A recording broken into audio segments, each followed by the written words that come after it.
Good morning and welcome again. This is lecture 28 and we'll primarily be discussing multiple knots. Last time I had posed two questions. The first one was pertaining to the order 4 normalized basis function. In particular, I asked you, why is it that we'll have to let go of the C2 continuity condition if I move knot T1 to knot T2, making T2 a multiple knot of multiplicity 2. Let's try to address this slightly differently. First, a little recap.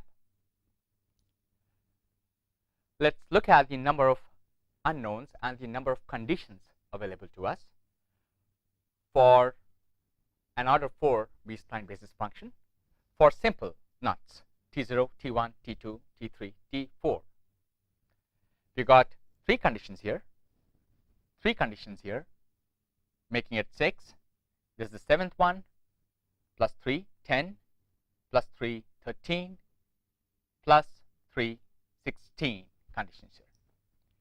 And if we look at each of these individual cubic polynomials, phi 0, phi 1, phi 2, and phi 3, in general, phi I being given as ai plus bi times t plus ci times t squared plus di times tq, I going from 0, 3, we have 1, 2, 3, 4 times 4, 16 unknowns. 16 conditions, 16 unknowns. This system is solvable. Now, if I move T1 to T2, I let go of this knot span, and because of which I'll probably have to let go of one of these conditions. As I mentioned, most likely it is going to be C2 continuity condition at this junction point where we have multiple knots. T1 equals T2. Let's try to formally determine that it is only the C2 condition that, if we let go, would make sense to us. Now let's look at these phi's one by one.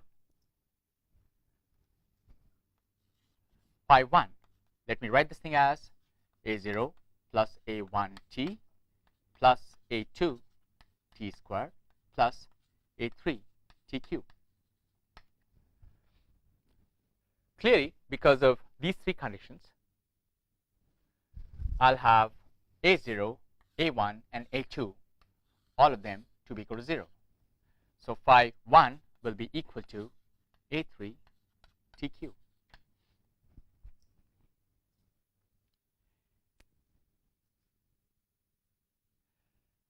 Even if I have moved T1 to T2, I will not be letting go of the C0 or position information here. In a sense, the position information will still be valid. When I move T1 to T2, I would not know what phi 1 is. Let me ignore this for now and straight away come to phi 3. Phi 3, if I write this thing as d0 plus d1t plus d2 t squared plus d3 tq, phi 3 at T4, this knot here, will be greeted by these three conditions. And remember, nothing has happened in the vicinity of T3. In a sense, the position, slope, and curvature continuity conditions still exist at this junction point. So I would say that phi 3 can be uniquely determined. Because of these three conditions and the fourth condition over here, I would say that even phi 0 is known to us. Now let's come back to phi 2. I write phi 2 as C0 plus C1t plus C2t squared plus C3 t cubed. T3 is again a simple knot. These three conditions are available to us. And what will happen when T1 moves to T2 is that this junction point will move to this one. In a sense, the position information at these two junction points will be identical. So we have three conditions and the position condition here, which would mean that even phi 2 will be known to us. Now let's try to figure what happens to phi 1. There is a minor typo here. This thing should be phi 0 and not phi 1. Coming back to phi 1, let me express phi 1 as a cubic polynomial, since this is an order 4 B-spline basis function. So phi 1 is b1 plus b2 t plus b3 t squared plus b4 t cubed. Doesn't matter what choices or coefficients you take, b0 to b3 or b1 to b4. Now let's try to figure the conditions which are available for phi 1. Remember, after having moved T1 to T2, the position information is the same. Let's write it. So phi 1 at T1 equals b1 plus b2 T1 plus b3 T1 squared plus b4 T1 cubed.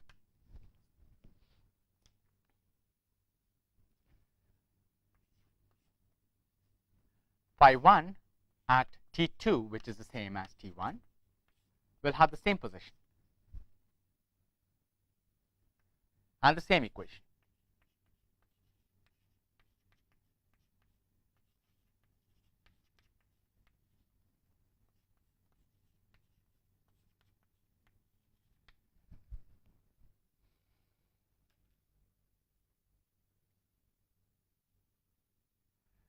How about the slope?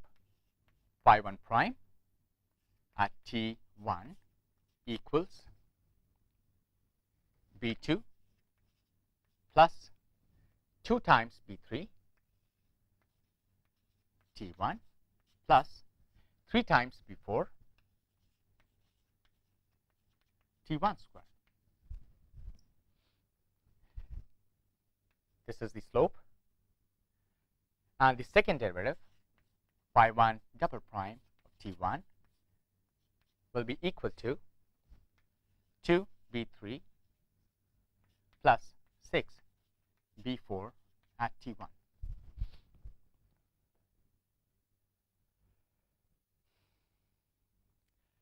Let's say this has some value v1. This has another value, let's say v2. As I mentioned earlier,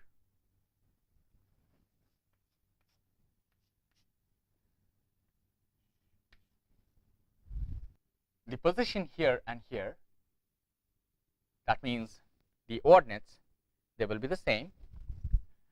And let me represent those ordinates by phi a.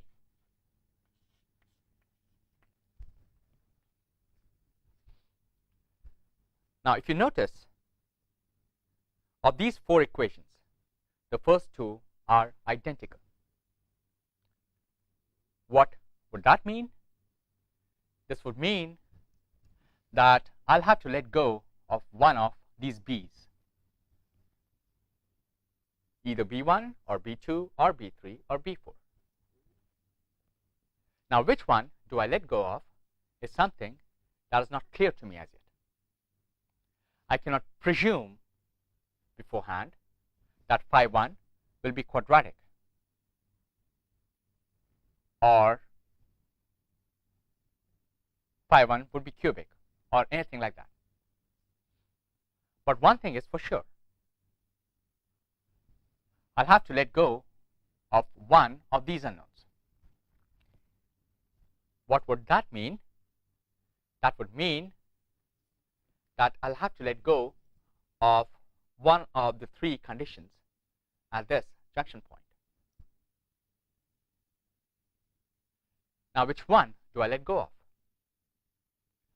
I'll have to retain C0 condition because that is used to determine phi 0 completely. Now, I'll have to either let go of C1 or C2 condition.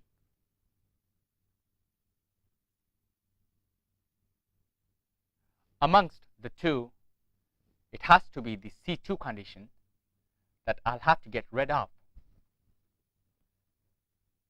simply because if I say that my spline is not C1 continuous over here and it is C2 continuous over here, that does not make sense. For a function to be C2 continuous at any point, it has to be C1 continuous at that point.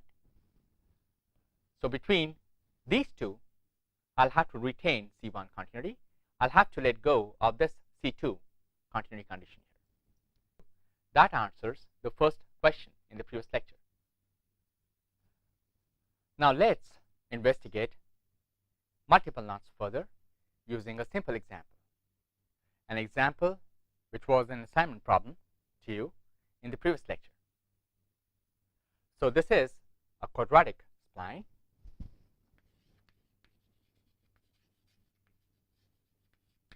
that we are trying to construct for the knots given to us 0, C, this value at this time is in between 0 and 1, the third knot 1, and the fourth knot 2. It stands over 3 knot spans. So clearly it will have 3 segments, phi 0, phi 1, and phi 2. And each of these segments will be quadratic, pure quadratic polynomials. How about the conditions that we'll be needing? We'll be needing phi and phi 1 both as 0 here, phi and phi 1 again both as 0 here. These are 4 conditions, and the fifth one will be integration from 0 to 2 phi of t dt will be equal to 1 over 3.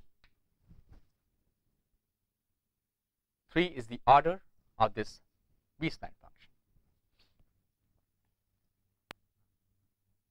This investigation is about what happens when C becomes 1. In a sense, what happens when this knot moves to this position over here. We'll try to figure this thing out mathematically. Let's start constructing phi 0, phi 1, and phi 2. First, phi 0. I'll write phi 0 as a0 plus a1 t plus a2 t squared. I'll be skipping some steps here. So these two conditions will imply that a0 is 0 and a1 is 0. So phi 0 will be a2 t squared.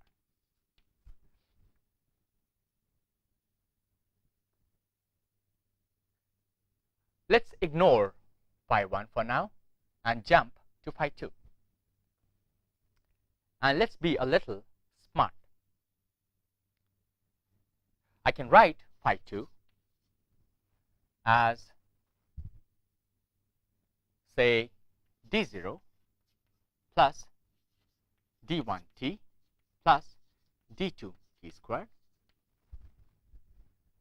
or realizing that two of these conditions, the position, the slope, they're both 0 over here at t equals 2, I can rephrase this quadratic polynomial without any loss of generality. I can rephrase phi 2 as d0 plus d1 t minus 2 plus d2 t minus 2 the whole square. It's just that the 3 d's over here will be different from the 3 d's over here.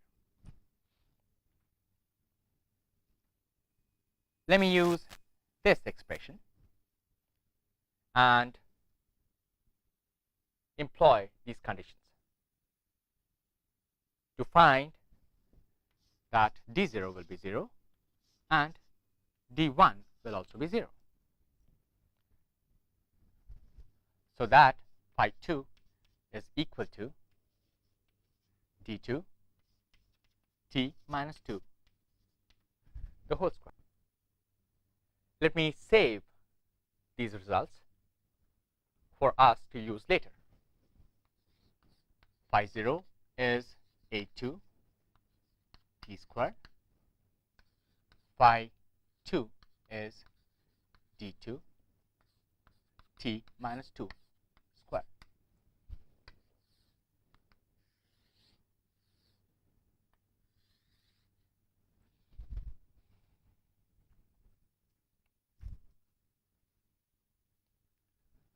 Let's come now to phi 1.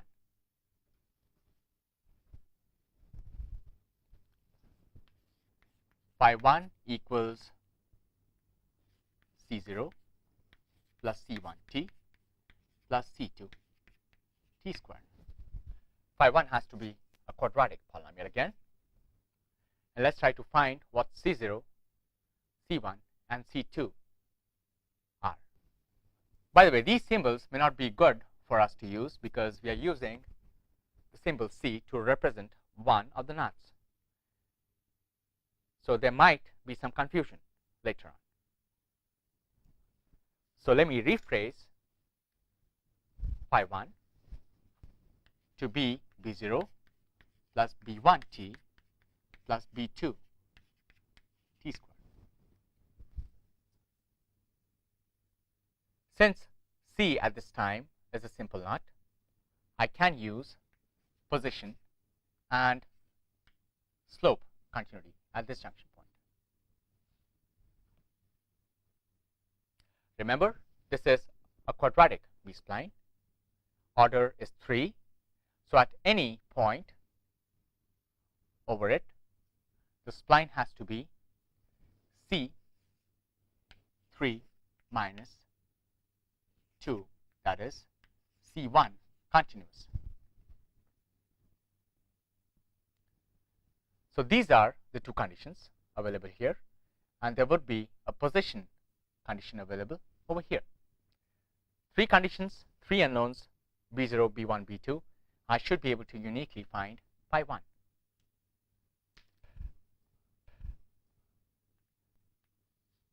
Let me represent this junction point by symbol b and this one by symbol x. So at b, we have b0 plus b1. Now the t value is c plus b2 c squared equals phi 0 at c, which is a2 c squared. This corresponds to position continuity, and for slope continuity, I have B1 plus 2 B2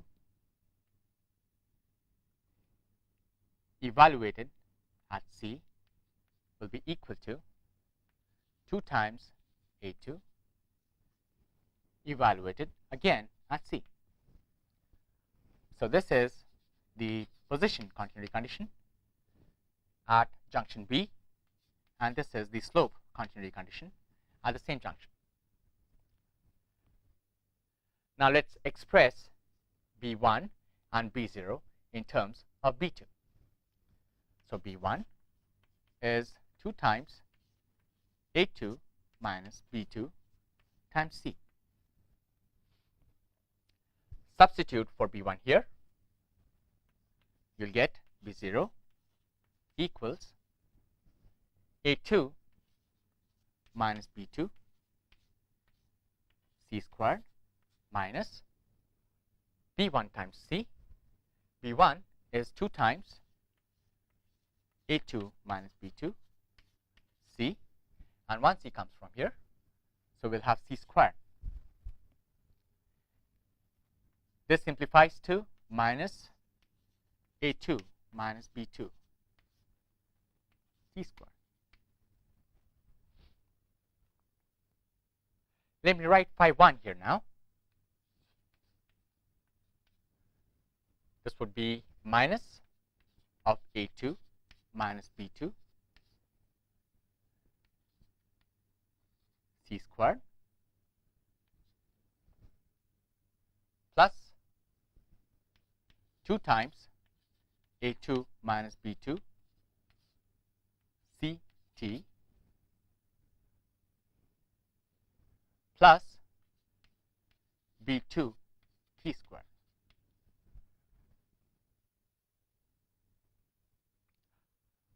Now overall, how many unknowns do we have? We have A2, we have D2, and we have B2. What are the conditions that we may have missed? We have missed the C0 and C1 continuity conditions at this junction point X. Let's work with them. Now C0 at X would give us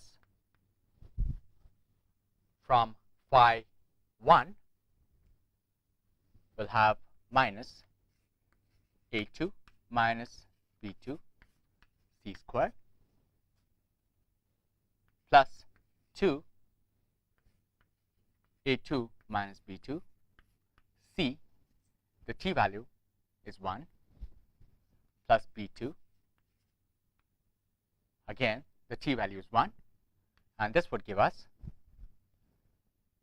D2 if I substitute T as 1 here. Likewise, C1 continuity at X will give us, I'll have to differentiate phi 1 and phi 2, both 1s with respect to T, and evaluate both at T equals 1. When I do that, I'll get 2 times A2 minus B2 C, this T goes off, plus 2 B2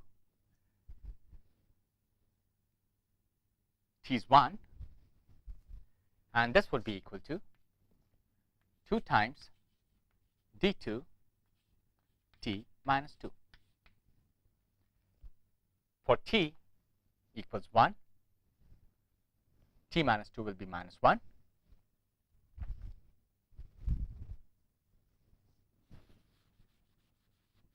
I'll let go of this with a minus sign. You would realize 2 is common, so I'll let go of 2 from these terms.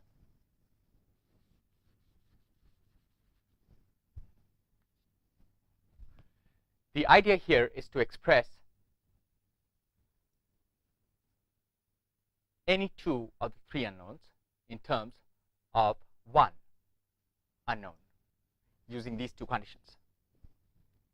Now let's add these two equations together, which would eliminate D2.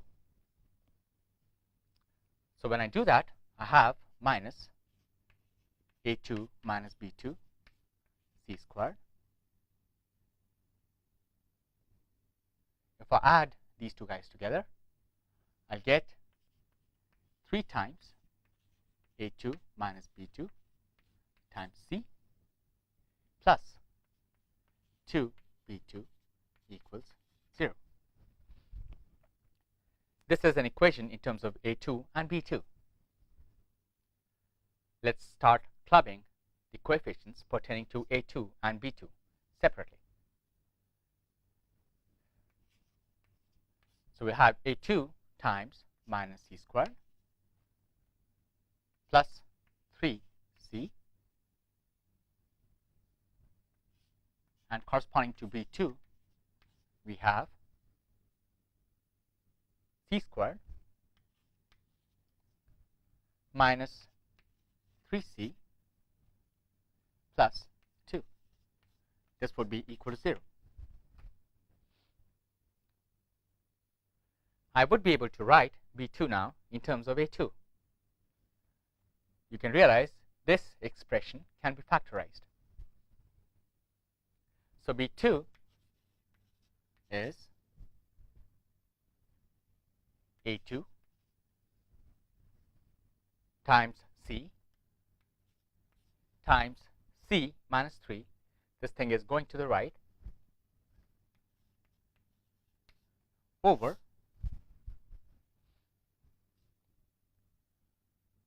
let me write this thing in the factor form, C minus 1 times C minus 2.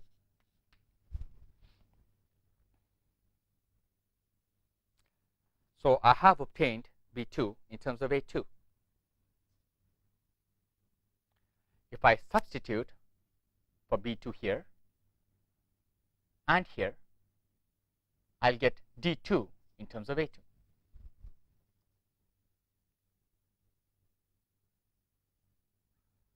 I would need the term A2 minus B2 as well.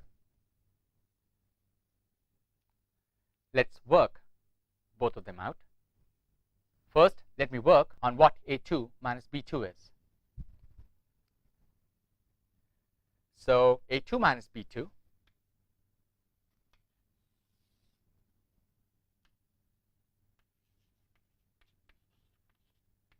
equals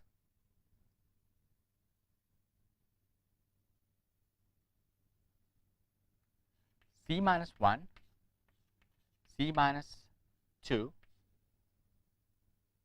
minus C, C minus 3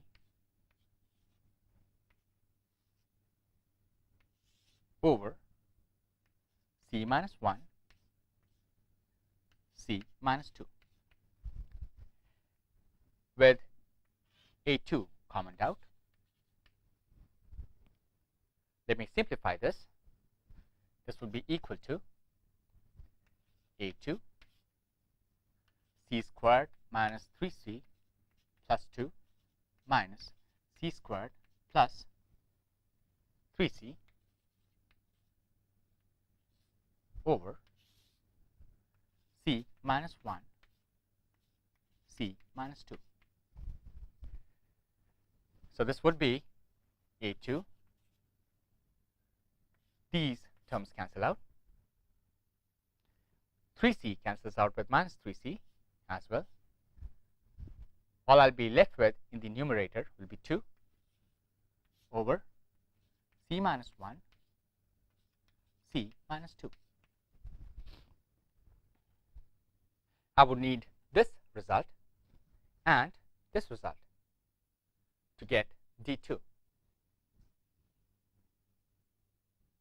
So now D2 equals A2 minus B2, which is 2 A2 times C over C minus 1 C minus 2. I'll have a minus sign here,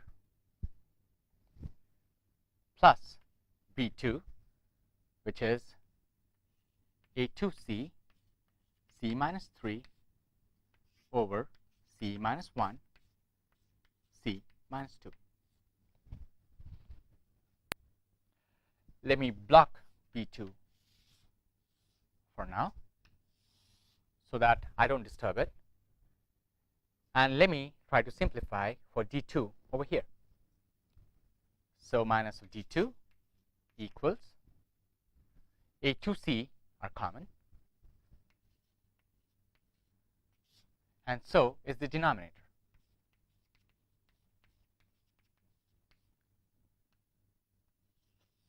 And I'm left with 2 plus C minus 3.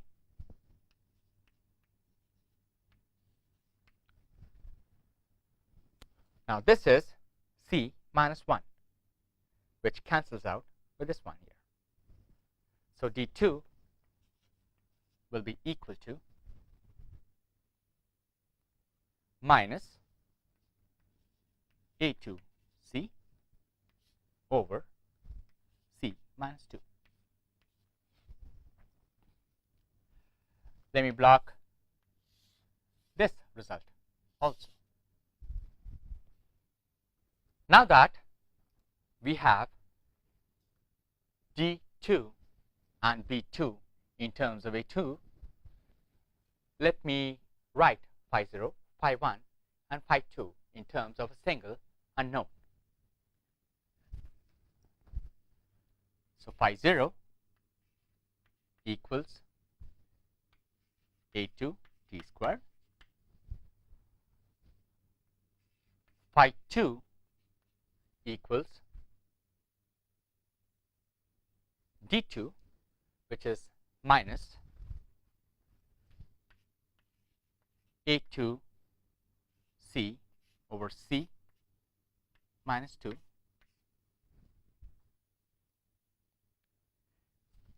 T minus 2 the whole square. And now phi 1 equals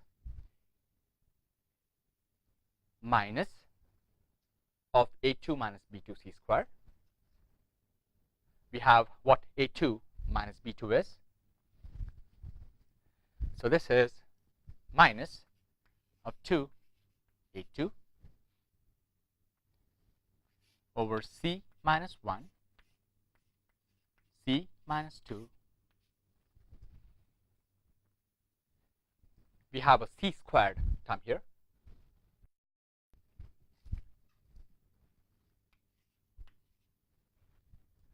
Plus 2 times A2 minus B2, which is again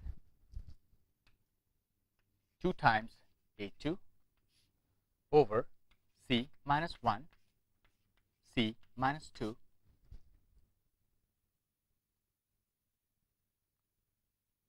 times CT.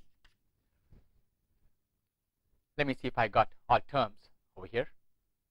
So 2 times CT, and then A2 minus B2 is 2 A2 over C minus 1 over C minus 2.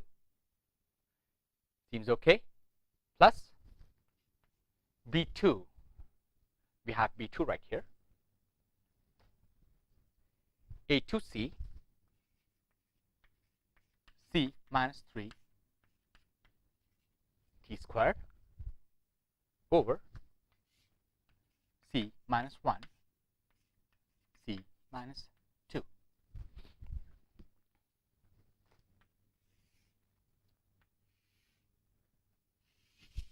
So far, so good. We have all phi's, which by themselves are pure quadratic polynomials in T in terms of a single unknown A2. How do I find A2? We use this condition, that the area under this function over the knot span over which it stands is equal to 1 over 3, essentially non-zero. To compute this integration, we'll need three results. One, integration of phi 0 over this interval. Second, integration of phi 1 over this interval. And third, integration of phi 2 over this interval.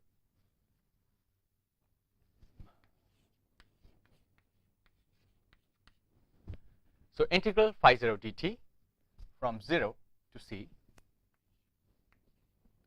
equals a2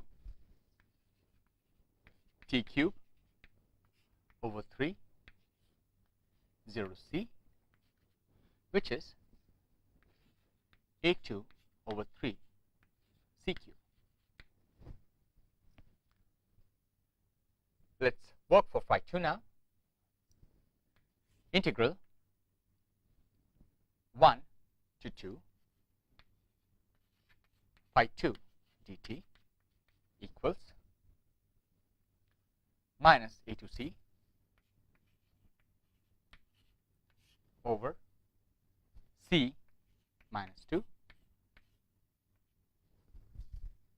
Integral of this would be t minus 2 the whole cube over 3 evaluated at 1 and 2.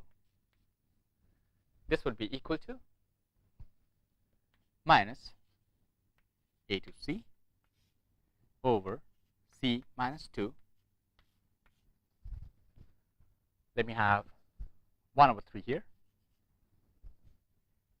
For t equals 2, this is 0, minus for t equals 1, this is minus 1. So this is equal to minus a2c over 3 c minus 2.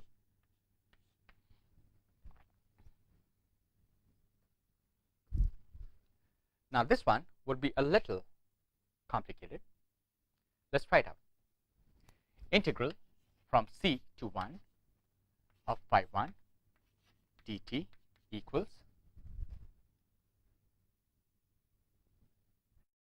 let me denote this denominator by capital D to make my algebra a little easier. So I have minus 2 a2 c squared over d.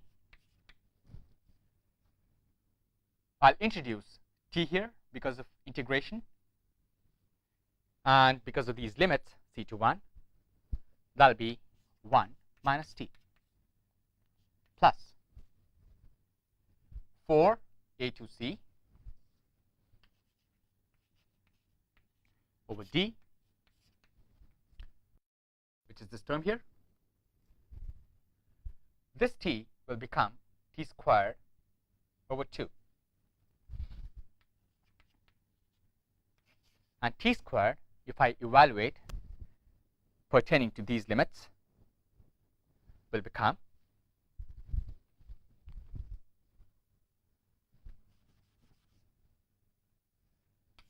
one minus t squared.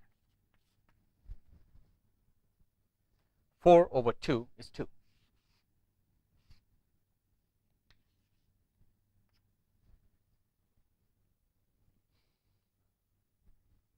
About the third term, we'll have a to c,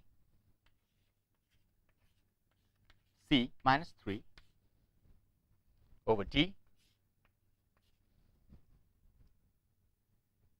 t cube over 3, and t cube when evaluated at these two limits will give us 1 minus c cube.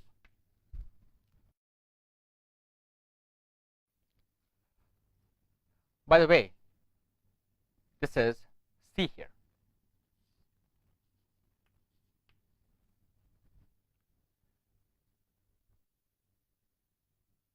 Now let me have you do the algebra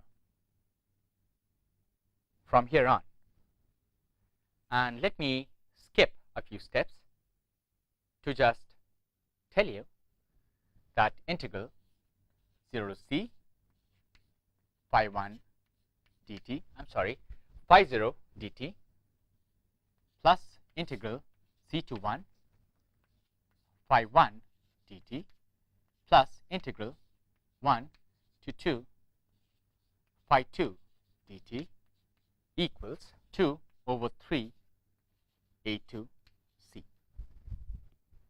It turns out to be a very simple expression, and this is equal to 1 over 3 from this condition, which would imply that a2 equals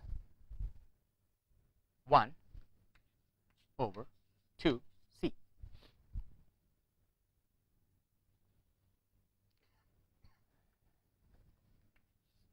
Let me block this. Now try substituting for a2 in these three expressions.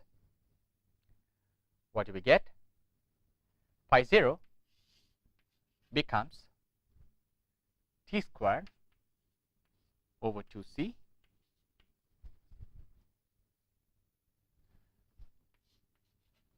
phi 2 becomes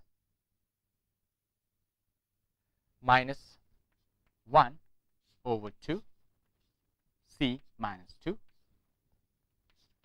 t minus 2 the whole square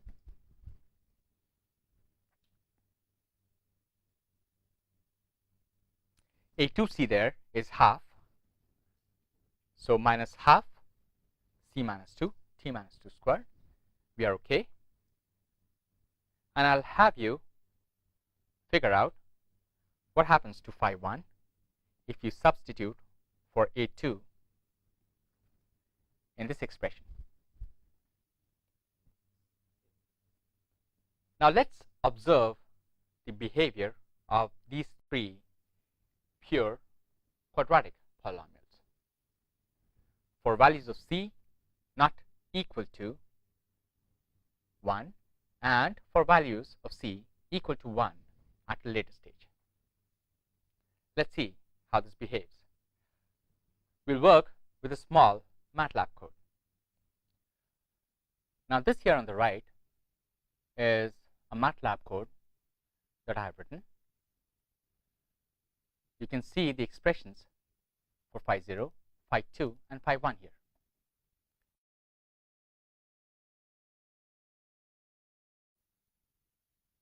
I have initially chosen the not value c as 0.5 and a2 is given as 1 over 2 over c.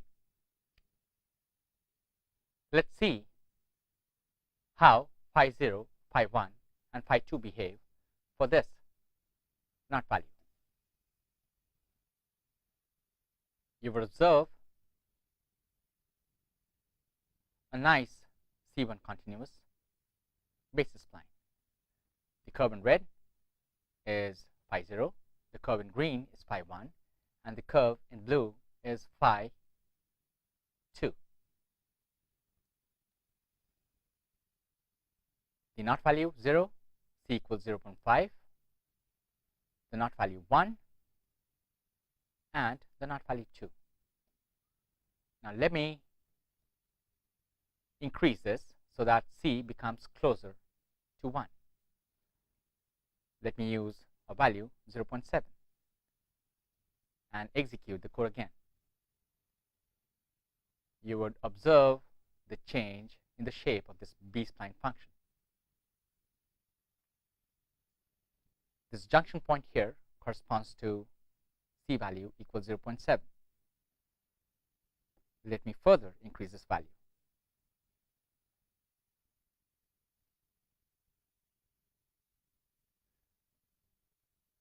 Now this junction point here is getting closer to this one, and you would observe this portion is now trying to develop a peak. Now with c equals 0.9,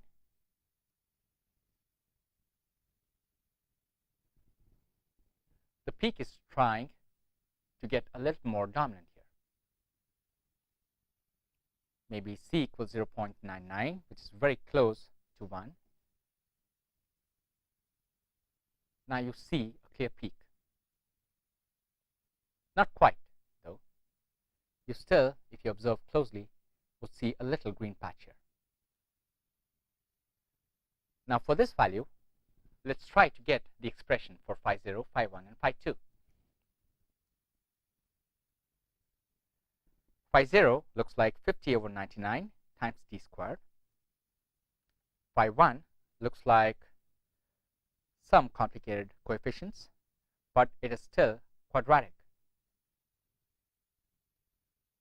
And of course, phi 2 will be quadratic as well. Let's try to now make this c value very close to 1, but not quite 1.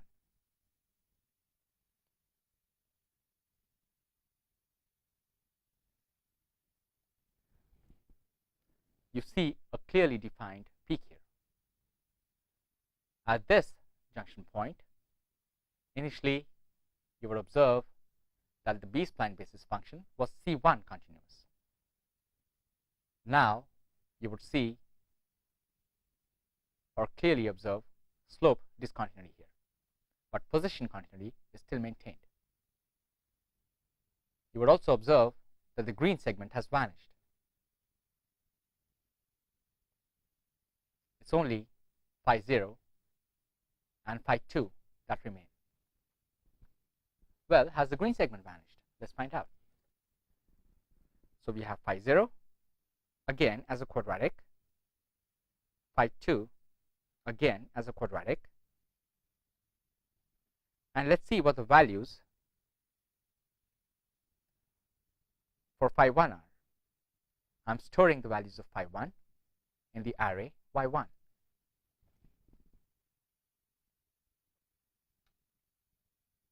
It so happens that all values of y1 are equal to 0.5.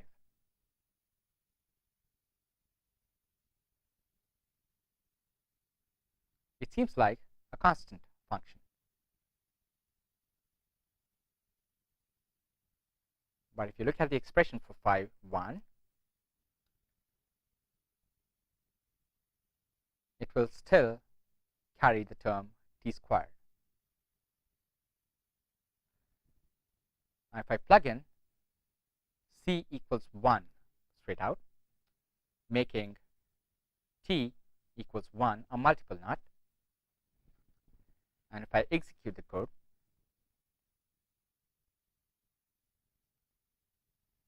we clearly see slope discontinuity here. The expression for phi 0 is half of t squared. That of phi 2 is half of t minus 2 squared. And that of phi 1 is minus of infinity. Is that so?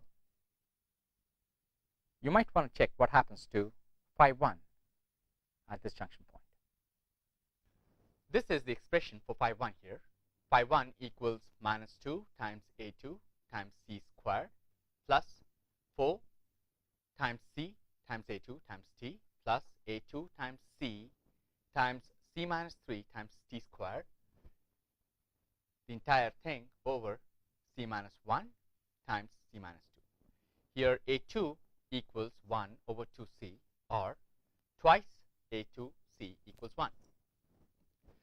We would like to see what happens to phi 1 when c is equal to 1 and when t is also equal to c, which is equal to 1. At this time,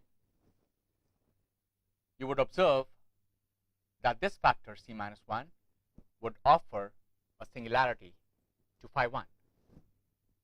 Let's simplify this expression further. If we substitute for twice a2 times c equals 1, we have phi 1 equals minus c, 2 a2c is 1, plus I have 2, a2c is 1, t plus this becomes half c minus 3 t squared over c minus 1 c minus 2. Now first, we should know that the values of t are permitted to be in between c and 1. This is the closed interval on the left, open interval on the right. When c is equal to 1,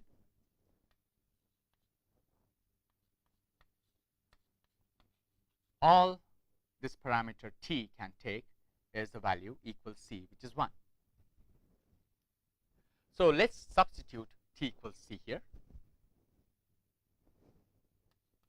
This is minus c plus twice of c plus half c squared times c minus 3 over c minus 1 c minus 2. This is equal to, this would become c times 2, 2c plus c cubed minus 3c squared over twice c minus 1 c minus 2. This would be equal to, I can take 1c common. This is c squared minus 3c plus 2 over twice c minus 1 c minus 2. Now if you notice, the numerator here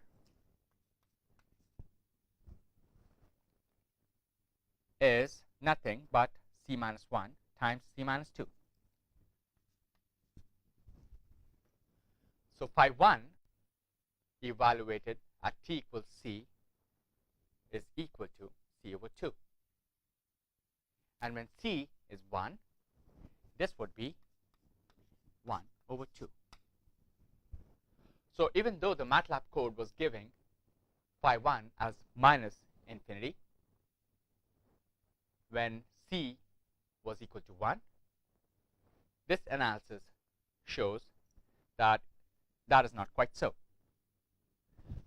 Phi 1 at t equals c equals 1 is finite and is equal to half. Thank